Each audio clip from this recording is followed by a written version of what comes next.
Not too long ago, my focus was teaching leadership and personal growth in the corporate sector and making conscious films on the side. Yeah, I wanted to serve, but I also wanted to make big films in Hollywood that sent a great message. I never saw myself doing documentary, but when I connected to a couple indigenous tribes going through a rather dramatic and challenging situation, I realized that maybe I could shoot a short documentary, put it out on the internet, and give more of a voice to their cause. So I borrowed a camera, grabbed a bag, and headed out for a couple of weeks. After a couple of weeks, I realized there's something much more happening here. A month passed. I interviewed people that just came to me, and I started learning the colonization of the New World is nothing like we know in the history books. I continued on and met more people, activists, environmentalists, scholars, elders, people with messages as epic as you can possibly imagine.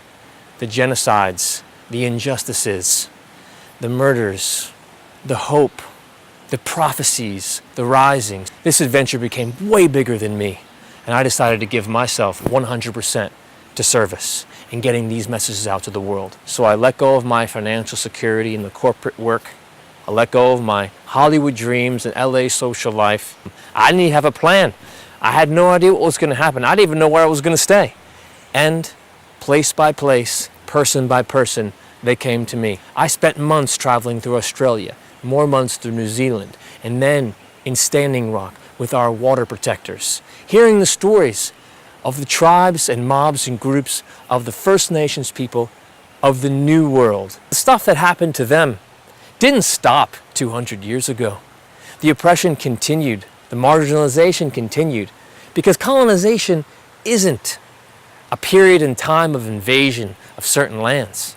It's a mindset of controlling of people and the planet for profit and power. It's a mindset very much in use today. It was no more evident in Standing Rock. On one side you had the local government, national, federal government, local police, other state police, the media, social media, everybody on one side, and who was on the other side standing up for water? Just the people. And that, indeed, is a microcosm of today's society. All the institutions are doing their thing. It's time for us to do our thing and find the light within us, find our key talents, and begin to broadcast those out into the entire world. Because no one's coming to save us. There is no politician or leader or amazing person that's going to come in and help us all out of this challenge. We're the answer. Indigenous understanding can help us break free of this system of profit and power over people. It can help us take control of our own lives and create the community that we only hoped for. Systems Busters is going to be a docu-series and is going to be a continuing campaign, and I invite you to participate in any way you feel called to.